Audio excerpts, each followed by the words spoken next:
ઈ તત્વની ઓળખાણ કરી લેવાની છે આ ભજન વાણીના માધ્યમ સંતોના સાનિધ્ય દ્વારા. એટલે આ ગુરુ આશ્રમની માલિકો દર બીજે જ આવું અને કાયમને માટે મહાપુરુષોનો સત્સંગ સાંભળવો એના માટે ભાર મહાપુરુષો આથી વિશેષ જ્ઞાન તમારે ઘીરે શાક તબોધ નથી આવતું ટીવી આવે છે નથી આવતું પણ એના તમને કઈ થાય નહીં. જ્યાં સુધી પ્રગટને તમે જોયા છે આમાં જે મોટી ઉંમરના પુરુષો જે રહ્યા એને બધા જસુરામ બાપુને માણેલા છે અને માણેલા છે જાણેલા છે એના સાનિધ્યમાં બેઠેલા છે. આ અડધી વાત કરે ને તો બાપુ એની સામે જોઈ આખી હમની જે ગણકી એના એટલે માણેલા છે.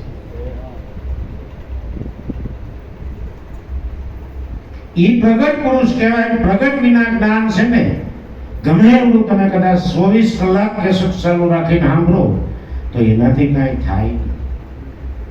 અટાણે કેવા ભજીયા એટલે સરસ મજાના સાહેબે કસોટી તો બનાવ્યા પટ્ટીના ભજીયા તમે ઘડીક થાય લઈ આવતા હતા ને ફૂલોડી લઈ આવતા હતા સરસ મજાના ભજીયા હતા. એમ થાય હજી 2-3 વધારે ખાઈ જઈએ કેવા બનાવ્યા.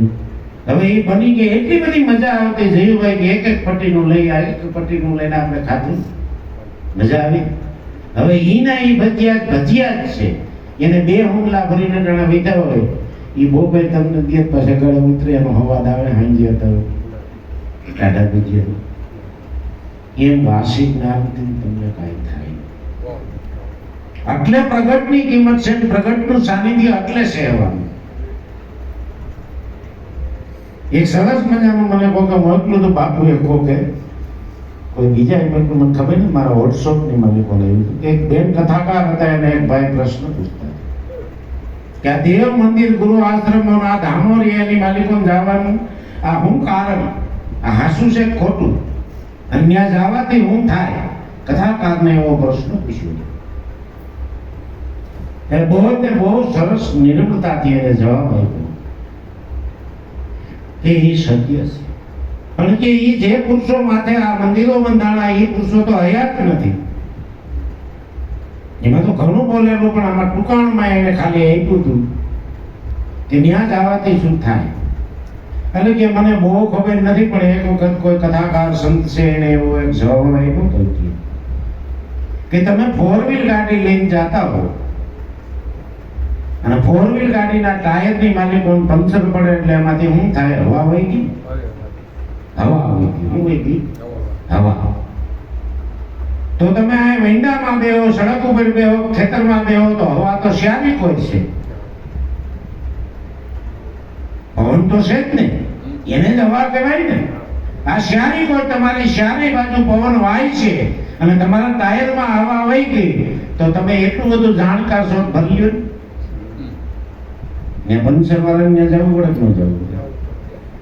હવા તો આવે એટલા પ્લોટમાં હોય છે પણ તમારા ટાયરમાં ન આવે. બહુ સરસ મજાની સમજવા જેવી વાત છે. ઈ કોર્પોરેશનની માલિકોને ભરેલી છે કે નળીએ તમારા ટાયરમાં આવે ને પંચર કરે તે પછી કામનું તમારું તમે આમ ડાયરેક્ટ ભરી ન શકો.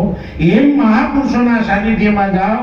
ભાઈએ ખાલી એટલી વાત કરી કે દેશી નળિયા વાળું મકાન ને પેલા ઓલી આશ્રમની સ્થાપના થઈ પણ તેથી જસુરામ બાપુ સાદર પાથરી બે હતા અને એના સાનિધ્યમાં જે પુરુષો બેઠા છે એ બેઠા છે ને ત્યાં એના વ્યવ પડ્યા છે. તમે હજી જાઓ ને એટલે વ્યવ કામ કરે. મંદિરની અંદર વ્યક્તિ હયાત નથી. આશ્રમની અંદર જસુ બાપુ હયાત નથી પણ જસુ બાપુની વાતના અને જે એના ધ્યાનના એના શ્વાસોશ્વાસના સમરણના અને જેટલી ઘટનાઓ ઘટી આ ભૂમિની માલિકોને એના વ્યવ પીડા છે અને તમે ત્યાં હાજર થાવ એટલે તમારા રોમની માલિકો ઝણકારો આવે એટલે જ આવે. નકર તો કદાચ આ પ્રોગ્રામ છે એ લાઈવ તમે ત્યાં તમારી ઘીરે સાંભળી લ્યો ખાટલા હોતા ઘણા એમ કે જયંતિ બાબાનો પ્રોગ્રામ ક્યાં લાઈવ આવી પણ એનાથી કઈ થાય.